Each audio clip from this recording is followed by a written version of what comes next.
ولكل وجهة هو موليها فاستبقوا الخيرات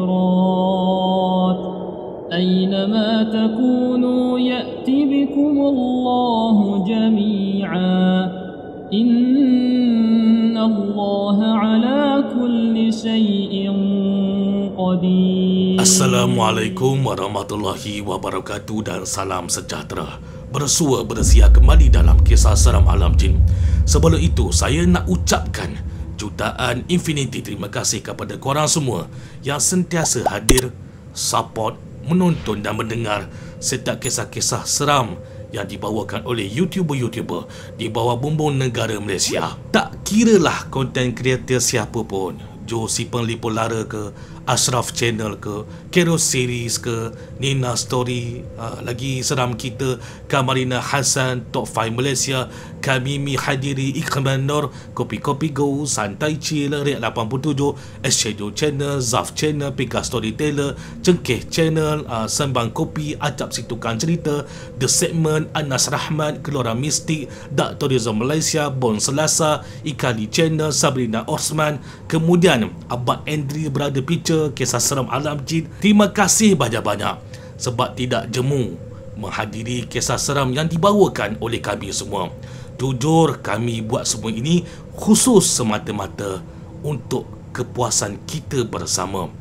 Ikhlas, tidak perlu bersaing antara satu sama lain. Baik, sekarang ini kita sudah sedia maklum. Minggu lepas saya siarkan kisah seram yang berlaku kepada pawagam Rex tahun 80-an dulu. Zaman mak bapak kita dulu, nenek atuk kita dulu. Seperti yang dijanjikan, malam ini saya akan dedahkan satu kisah seram yang berlaku di dalam sebuah pawagam, atau dengan erti kata nama lainnya, sebuah sinema TGV yang berlaku pada zaman sekarang ni. Zaman sekarang ni. Cumanya, sebelum itu adalah amat penting saya memperingatkan kepada semua penonton, terutamanya bagi pihak on behalf kepada TGV, bahawasanya kisah seram sinema TGV ini bukan bertujuan untuk memburukkan mana-mana pihak atau TGV itu sendiri. No. Ini hanya perkongsian pengalaman yang dilalui oleh salah seorang customer yang mengunjung menjadi sebahagian penonton di sinema TGV, di mana secara kebetulannya beliau diganggu oleh suatu entiti di sinema terbabit. Itu sahaja, suka atau tidak suka, sama ada ianya kisah benar ataupun tidak, wajarlah kita menganggap ianya hanya sebuah kisah seram untuk tatapan kita semua. Mari kita sama-sama terjah ke salah satu sinema TGV yang terletak di sebuah mall Pulau Pinang.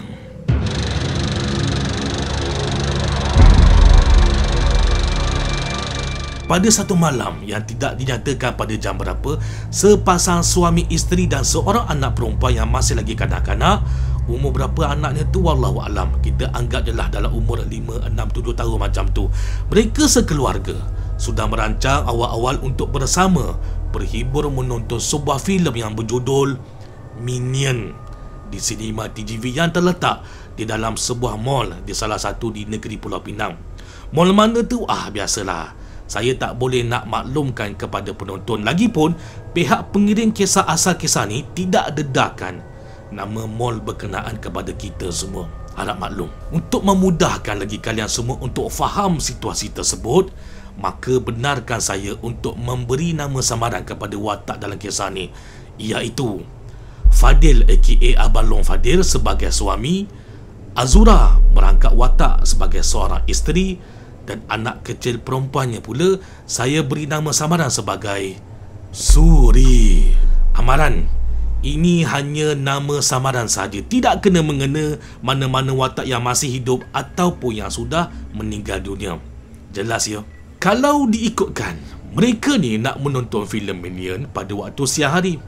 Tapi bagi Fadil, dia plan biarlah kita makan dulu, sapedek dulu, bagi perut membuncit dulu. Bila hati dah senang, perut dah kenyang, barulah seronok nak menonton wayang kan. Ini kata Fadil lah. Tidak dinyatakan sama sekali oleh pengirim pada jam berapa dan hall mana untuk tayangan filem Minion ni. Fadil, Azura dan anaknya Suri dah mengambil tempat di dalam panggung wayang. Filem pun sedang rancak ditayangkan di layar skrin di hadapan. Tak berapa lama kemudian, anaknya Suri berbisik kepada Azura, "Ibu, Suri nak kencing lah."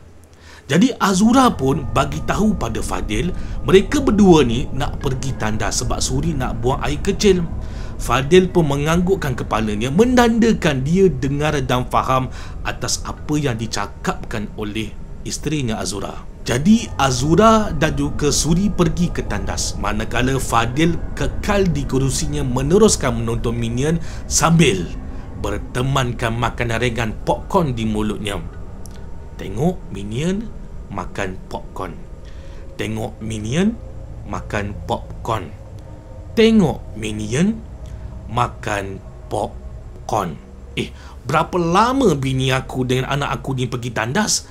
Lama betul. Dalam fikiran Fadil ketika ini, ada apa-apa yang sudah berlaku ke? Kenapa lewat sangat? Luar biasa lewatnya ni. Fadil tanpa berfikiran panjang terus bingkas bangun nak pergi cek di dalam tandas. Yelah, suami mana yang tak risaukan isteri dan anak? Kalau saya pun, wajib saya perlakukan tindakan yang sama seperti Fadil pada waktu ketika ini. Mujurlah pada waktu tayangan ini dalam panggung tak berapa ramai sangat penonton. Agak lengang. Tak adalah rasa bersalah kalau nak bangun, nak pergi ulang alik ke tandas sebab tak mengganggu orang lain yang menonton di bahagian belakang kerusi. Sedang Fadil menyusuri ruang jalan antara kerusi tu, tiba-tiba Fadil disapa oleh isterinya Azura yang baru sahaja sampai, berdiri di hadapan Fadil. Fadil pun berbisiklah bertanya kepada Azura, "Kenapa lambat? Kencing ke berak?"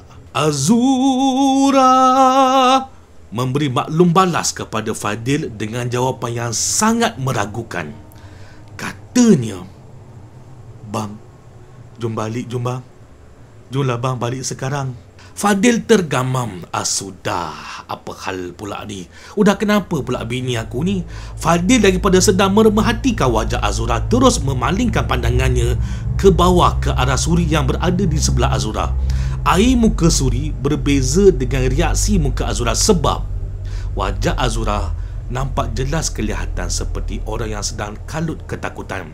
Akan tetapi pada wajah anaknya Suri sedang senyum ke arah ayahnya Fadil. Bagi Fadil, dia tak nak fikir worse, tak nak fikir yang bukan-bukan. Jadi dia pun tak nak buat andaian yang negatif. Mungkin Azura penat ataupun pening kepala agak-agaknya. Jadi Fadil pun okey je lah kalau nak minta pulang awal kan. Lagipun bukan dia yang nak menonton Minion ni. Yang nak tengok sangat cerita Minion ni Azura dan juga anaknya Suri. Selagi Azura dan juga Suri tak ada masalah nak balik awal, so bagi Fadil no problem, jomlah balik. Ikutkan je lah kata mereka. Dalam perjalanan pulang, ketika Fadil sedang memandu, Fadil cuba bertanya semula kepada Azura, "Kenapa sayang? Sayang tak sihat ke? Pening kepala ke sayang? Nak abang belikan ubat Panadol ke sayang?" Azura tidak menjawab sepatah haram pun. Diam je.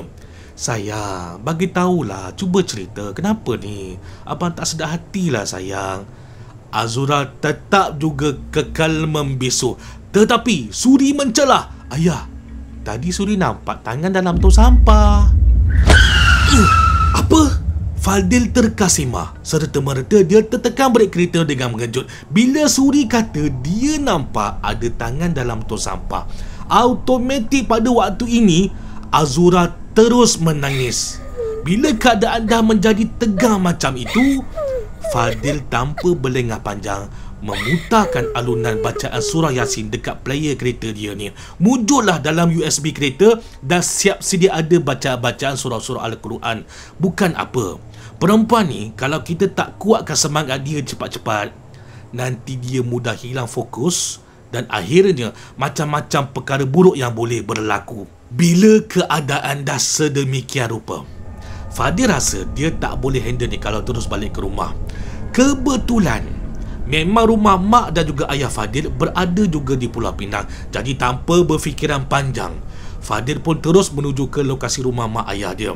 Azura masih lagi sedang teruskan menangis. Aduh, kena cepat ni. Sabar sayang, sabar. Sikit lagi nak sampai rumah mak ayah ni. Sesampai dia di rumah mak ayah Fadil, kelihatan mak Fadil dah tunggu di hadapan pintu untuk sambut Azura yang masih lagi sedang menangis. Kenapa? Macam mana mak dia tahu yang Fadil, Azura dan juga anaknya Suri nak datang ke rumah lewat malam tu? Sebab Fadil masa dalam perjalanan tadi, dia dah telefon mak dan juga ayahnya bagi tahu situasi mereka sekeluarga, supaya mak serta ayah Fadil dapat prepare dan standby apa sahaja perkara yang perlu untuk ditangani masalah ini. Mak Fadil tenangkan Azura. Ayah Fadil pula dah siapkan minuman yang dibacakan surah-surah Al-Quran yang diperlukan. Sesudah Azura minum air itu, disapukan air di muka Azura. Lama kelamaan, Azura pun tertidur di pangkuan mak Fadil. Fadil tak boleh nak ceritakan secara detail pada mak dan juga ayahnya atas apa yang berlaku, sebab bukan dia yang berhadapan dengan situasi itu. Tetapi Azura dan juga Suri je yang sebenarnya tahu apa yang berlaku. Malam itu pun mereka semua berehat, tunggulah keesokan harinya, biar bual bicara itu keluar daripada mulut Azura sendiri.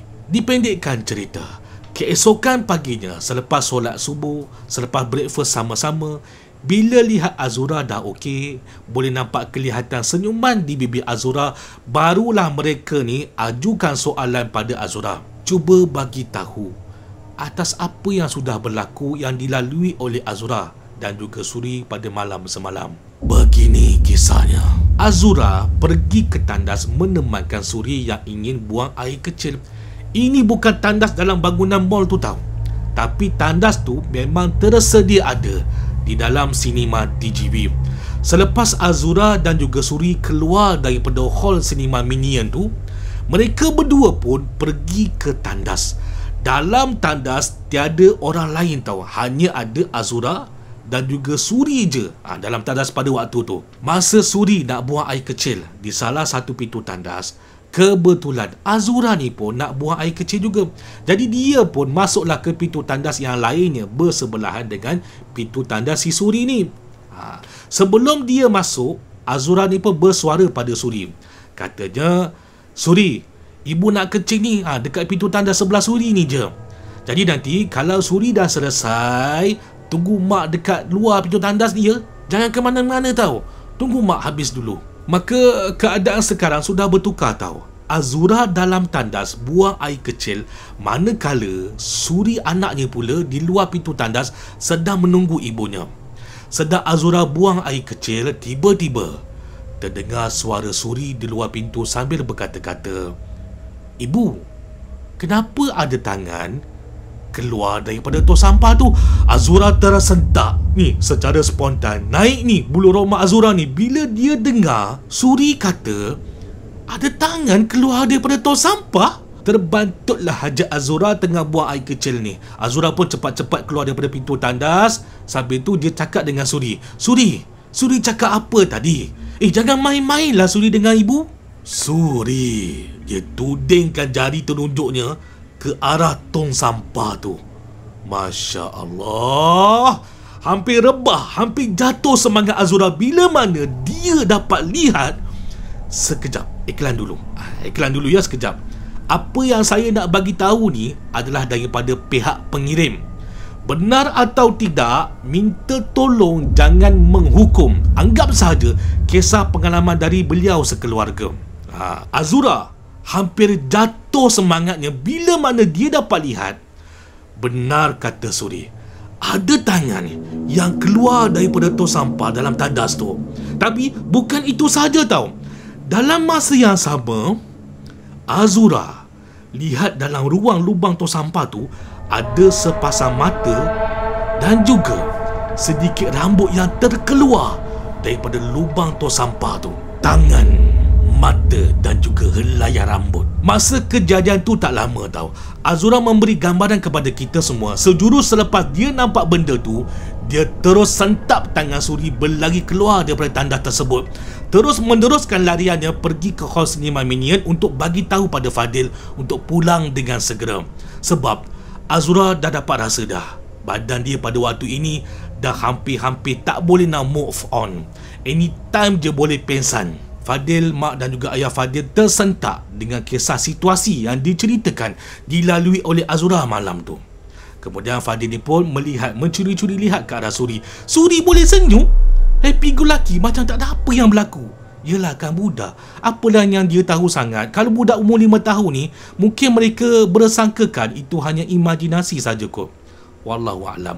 Mengucap pandanglah mereka semua ni apabila ketahui perkara sebenar yang dilalui oleh Azura. Akan tetapi kalian semua, akan tetapi saudara dan saudari, sangkaan mereka ni meleset bila mana mereka ingat kisah tu habis di situ je. Rupanya tidak. Bukan. Sebab kata Azura, ada sesuatu yang dia tak bagi tahu lagi. Katanya tangan yang dia nampak pada waktu itu sedang memegang sisa buangan tuala wanita yang kotor. Sebenarnya kan, saya percaya banyak lagi kisah-kisah gangguan yang berlaku di Pawagan Malaysia ni yang belum lagi dibongkarkan, belum lagi berpeluang untuk dikorek rahsianya. Itu semua bergantung kepada individu yang mengalami kejadian tersebut, sama ada ingin mendedahkan kepada umum atau biarlah ia menjadi rahsia untuk selama-lamanya. Janganlah malu, mai sini share dengan kami. Kami pun nak tahu juga kan. Share sini, share sini. Saya mohon saudara dan juga saudari, korang semua ni, abang-abang, adik-adik, kakak-kakak, makcik-makcik, pakcik-pakcik, kalian semua ni ringan-ringankanlah tulang jari telunjuk tu untuk tekan button subscribe. Menghargai serba sedikit sebanyak kepada kami warga KSAJ ni. InsyaAllah dengan izin Allah Subhanahu Wa Taala, kita akan bersia kembali di minggu hadapan menjadi satu keluarga di bawah bumbung yang sama dalam kisah seram alam jin. Assalamualaikum warahmatullahi wabarakatuh. Allahumma salli ala Sayyidina Muhammad wa ala ali Sayyidina Muhammad. Terima kasih banyak-banyak kepada kalian semua yang saya sangat hargai. A'udzu billahi minasy syaithanir rajim. Wa nunazzilu minal Qur'ani ma huwa shifaa'un wa rahmatun lil mu'minin wa la yazidud dhalimina illa khasara.